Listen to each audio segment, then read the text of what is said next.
tutorial for the e-commerce, the back end of an e-commerce website, and I'm not going to do the normal instructions like I normally do, just to keep this video shorter. I ran npm or git clone and npmi like I usually do with these, and the one thing I do want to show you is that you're going to have to create, you're going to get the .env package from the node modules and everything when you run npmi, but you're going to want to create what's called a .env file, and you're going to want to put your credentials for your database. And if you come up here to the connections in Sequelize, that'll match all of your parameters that you put in here to the .env, so the .env will not come cloned. So to start out, go to your database folder and log in to the backend, or log in to Postgres. Just copy and paste your password and then run ischema.sql. And what this is going to do is this is going to run from your schema file here, and it's going to create your database. Now your database doesn't have any columns in it yet, so exit back out of Postgres and then go back into your main folder, and you're basically going to start your server. And the way what will happen is when you start your server is this Sequelize is going to produce all of the columns for you. And then close your server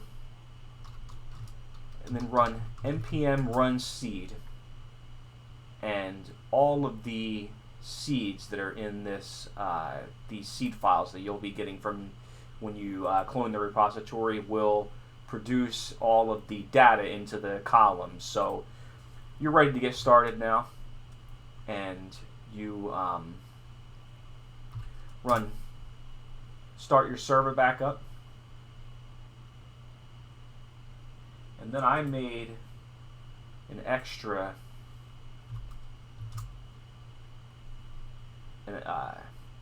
different window here, and I'm going to go back into Postgres.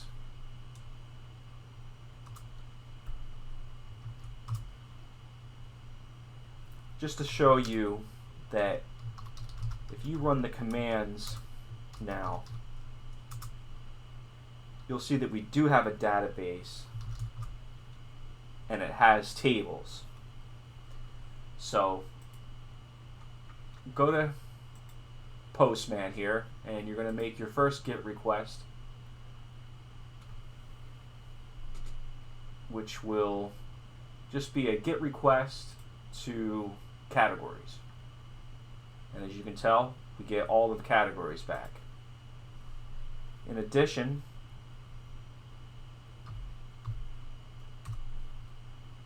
you can use parameters here, and you can get back the individual records as well based on the ID. So I'm going to make a post request to this categories,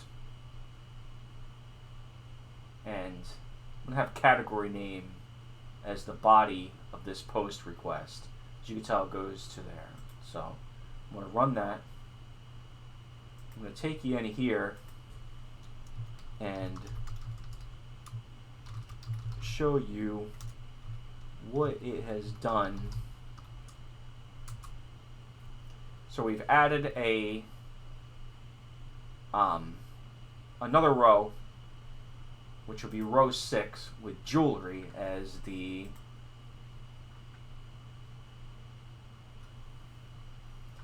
and then I want to change that number 6 to jerseys. So I run a post request,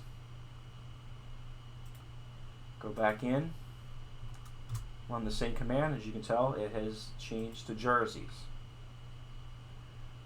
Then I want to do a delete request for number 6. I do a delete request, I go back, I select it from it, and as you can tell, it is gone. And I can do this for the other routes as well. So I'm going to select everything from product this time. Oh.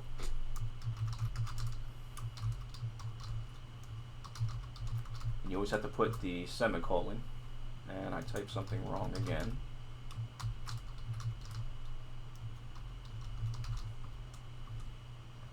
Okay, so this is the products, and as you can tell, there's the data, and you can do the same thing here.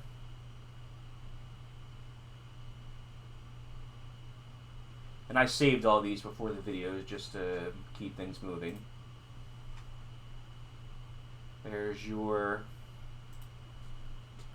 overall products, and there's your IDs, and we did a join here to bring these together to match what is in the video. So now we can start doing our post request here, and I'm going to do a post request, and I'm going to add this information.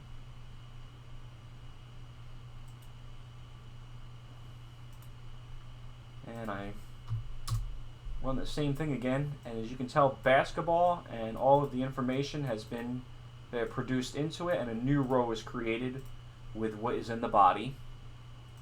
And then I can do the same thing here with a put request, except for this time I want to change the ID of 6, and the reason why it's set so when it produces a new one, it automatically becomes the next one, so that's why it becomes 6. It is that 5 was the last one, so I can change the price in the stock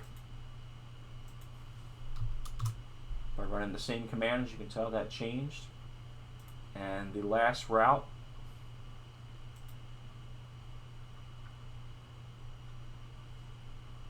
is a delete request, and I'll run it again,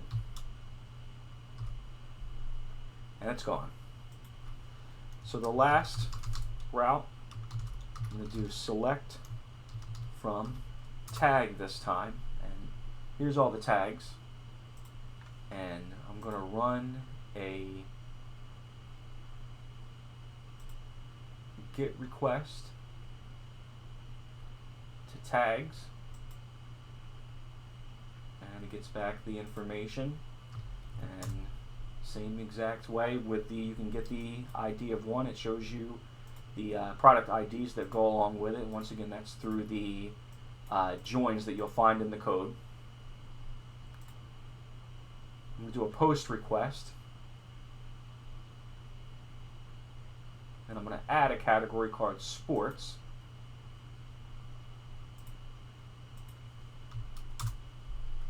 And that is automatically added as number 9 since the last one was number 8. And as you can tell, sports was the name that the tag name that we gave it.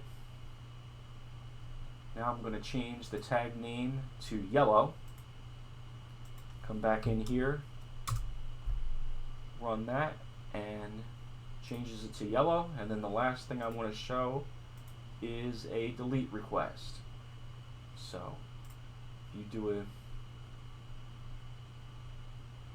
delete request to number 9 as I have already pre-populated. You can go in here and run your code, and it's gone. So that is the full tutorial of the e-commerce backend.